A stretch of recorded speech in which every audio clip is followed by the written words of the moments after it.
ఓం శ్రీ మాత్రే నమః. స్వప్న సిద్ధాంతంలో కళలకు విశేష ప్రాధాన్యత ఉంది. మనకు వచ్చే కళలు భవిష్యత్తుకు సంబంధించిన అనేక సూచనలను ఇస్తాయి. ముఖ్యంగా తెల్లవారుజామున వచ్చే కళలు త్వరగా నిజమవుతాయని నమ్మకం. కొన్ని ప్రత్యేకమైన వస్తువులు కళలో కనిపిస్తే మీరు త్వరలోనే కోటీశ్వరులు కాబోతున్నారని అర్థం చేసుకోవాలి. ఈ కళలు మీకు ఆర్థికంగా, సామాజికంగా ఉన్నత స్థానాన్ని కట్టబెడతాయని స్వప్న సిద్ధాంతం తెలియజేస్తుంది. ఏవి మంచి కళలు, ఎలాంటి కళలు వస్తే ఎటువంటి ఫలితాలు దక్కుతాయి అనే విషయాల గురించి ఇప్పుడు మనం ఈ వీడియోలో పూర్తిగా తెలుసుకుందాం. అంతకన్నా ముందు మా ఛానల్ని మీరు మొదటిసారి చూసినట్లయితే కనుక మా ఛానల్ని సబ్స్క్రైబ్ చేసుకోండి. పక్కనే ఉన్న బెల్ ఐకాన్ని యాక్టివేట్ చేసుకోండి. దీనివల్ల మేము చేసే ప్రతి వీడియో నోటిఫికేషన్ ద్వారా మీ దాకా చేరుతుంది. మీ కళలో దేవుళ్ళు, దేవతా పటాలు, విగ్రహాలు లేదా దేవాలయాలు కనిపిస్తే అది అత్యంత శుభప్రదమైన సంకేతం. త్వరలోనే మీరు కోటీశ్వరులు అవుతున్నారని అది సూచిస్తుంది.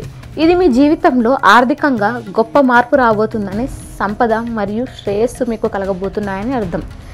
ఏ దేవుడు లేదా దేవత మీకు కలలో కనిపించారో ఉదయం నిద్ర లేవగానే ఆ దేవుడి ఆలయానికి వెళ్ళి అర్చన చేయించి కొబ్బరికాయ కొట్టాలి. అయితే ఈ కళ గురించి ఎవరికి చెప్పకుండా దేవాలయానికి వెళ్ళి వచ్చిన తర్వాతనే చెప్పాలి.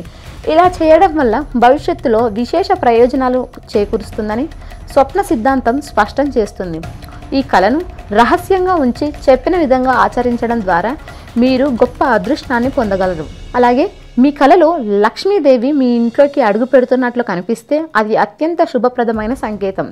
ఈ కళ మీకు త్వరలోనే రాజయోగం పట్టే అవకాశం ఉందని సూచిస్తుంది. అంటే మీకు సమాజంలో ఉన్నత స్థానం లభించి అదృష్టం మీ వెంటే ఉంటుందని అర్థం. అంతేకాకుండా ఈ కళ మీరు సమీప భవిష్యత్తులో కోటీశ్వరులు అవుతారని, ఆర్థికంగా అత్యంత ఉన్నత స్థితికి చేకూరుతారని స్పష్టంగా తెలియజేస్తుంది. ఇది కేవలం ధనలాభాన్ని మాత్రమే కాకుండా సమృద్ధి, శ్రేయస్సు, కీర్తి ప్రతిష్టలు కూడా లభిస్తాయని సూచించే ఒక అద్భుతమైన కళ. మీ కళలో జమ్మి చెట్టు కనిపిస్తే అది అత్యంత శుభప్రదమైన సంకేతం. ఇది మీకు త్వరలోనే మంచి పదవులు, ప్రమోషన్లు లభిస్తాయని స్పష్టంగా సూచిస్తుంది.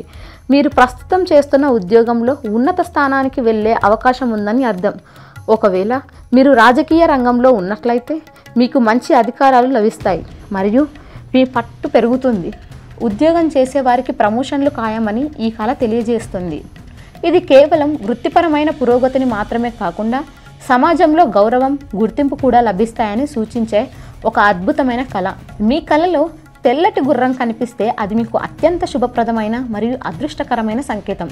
ఈ కళ మీరు త్వరలోనే విదేశాలకు వెళ్తారని స్పష్టంగా సూచిస్తుంది.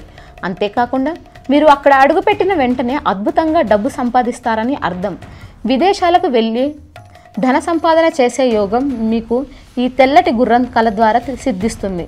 ఇది కేవలం ప్రయాణాన్ని మాత్రమే కాకుండా ఆర్థికంగా ఉన్నత స్థితికి చేరుకోవడానికి, కొత్త అవకాశాలను అందిపుంచుకోవడానికి మరియు మీ భవిష్యత్తుని బంగారుమయం చేసుకోవడానికి ఒక అద్భుతమైన మార్గాన్ని సూచిస్తుంది. మీ కళలో తెల్ల ఏనుగు కనిపిస్తే అది మీకు అఖండ రాజయోగం పట్టబోతుందని స్పష్టంగా సూచిస్తుంది. ఇది కేవలం ఉన్నత స్థానాన్ని మాత్రమే కాకుండా కనకవాస్తు వాహన ప్రాప్తి కూడా కలుగుతుందని అర్థం.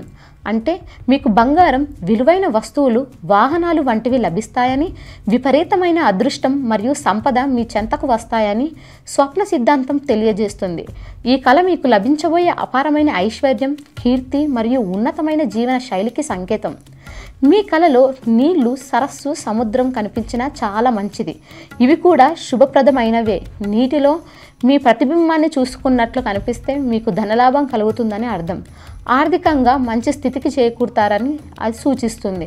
ముఖ్యంగా నీళ్లు తాగుతున్నట్లు కనిపిస్తే మీరు ఊహించని విధంగా ఉన్నత స్థాయికి ఎదుగుతారని స్వప్న సిద్ధాంతం తెలియజేస్తుంది. ఇది కేవలం ఆర్థిక ఎదుగుదలను మాత్రమే కాకుండా సామాజికంగా, వృత్తిపరంగా ఉన్నత శిఖరాలను అధిరోహిస్తారని సూచించే అత్యంత శుభప్రదమైన కళ. ఈ కళ మీ జీవితంలో గొప్ప పురోగతికి మరియు విజయానికి సంకేతం. మీ కళలో త్రాచుపాము కనిపిస్తే అది రాబోయే అదృష్టానికి, ధనానికి, సంపదకు స్పష్టమైన సంకేతం. ఇది మీకు శుభాలు కలగబోతున్నాయని సూచిస్తుంది. వాసుకి సర్పం అనుగ్రహం వల్ల మీకు అఖండ రాజయోగం కలుగుతుందని స్వప్న సిద్ధాంతం చెబుతుంది. అంటే మీరు ఉన్నత స్థితికి చేరుకొని సమాజంలో గొప్ప గౌరవాన్ని పొందుతారని అర్థం. శ్వేతనాగు కనిపిస్తే అంటే తెల్లపాము కనిపిస్తే శివుడి అనుగ్రహం లభించి మీ కష్టాలు తీరి పనులు పూర్తవుతాయి. ఇది మీ జీవితంలో అడ్డంకులు తొలగిపోయి విజయాలు చేకూరడానికి సంకేతం. పాము చెట్టు ఎక్కినట్లు లేదా ఇల్లు ఎక్కినట్లు కనిపిస్తే మీరు జీవితంలో పురోభివృద్ధి సాధిస్తారు. ఇది మీ ఎదుగుదలకు ఉన్నత స్థాయికి చేరుకోవడానికి సూచన. పాము తల తోక రెండు కనిపించినా లేదా పాము కాటు వేసినట్లు కనిపించినా కూడా ఇది విశేషమైన అదృష్టానికి సంకేతంగా భావించాలి. ఇది మీకు గొప్ప లాభాలు, ఊహించని శుభాలు కలుగుతాయని తెలియజేస్తుంది. చివరగా పాము పగబట్టినట్లు కనిపించడం కూడా అత్యంత శుభసూచకమే. ఇది మీకు రక్షణ, అదృష్టం మరియు విజయం లభిస్తాయని సూచిస్తుంది. ఈ కళలన్నీ కోటీశ్వరులు కావడానికి ముందు వస్తాయని స్వప్న సిద్ధాంతంలో చెప్పబడింది. అలాగే శుభ ఫలితాలను ఇచ్చే కళలు వచ్చినప్పుడు మనం ఏమి చేయాలి, ఏం చెయ్యకూడదనే విషయాలను గురించి వివరంగా తెలుసుకున్నాం. మీకు మంచి ఫలితాలను ఇచ్చే శుభ స్వప్నం వచ్చినప్పుడు మెలకువ వస్తే తిరిగి పడుకోకూడదు. అలా నిద్రపోతే ఆ కళ యొక్క ఫలితం చెడిపోతుంది. శుభ స్వప్నం వచ్చిన తర్వాత ఉదయం వరకు మెలకువతో ఉండటానికి ప్రయత్నించాలి. అలా చేస్తే మీరు స్వప్న ఫలితాన్ని పూర్తిగా పొందగలరు. ఏ విధమైన కళ వచ్చినప్పటికీ భోజనం చేసే వరకు దాని గురించి ఎవరికి చెప్పకూడదు.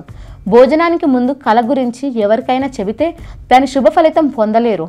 మరో ముఖ్యమైన విషయం ఏమిటంటే శుక్రవారం రాత్రి వచ్చిన కళలను ఎవరికీ చెప్పకూడదు. అలా చెప్పినట్లయితే 9 రోజుల లోపల ఏదైనా చెడు జరుగుతుందని నమ్మకం.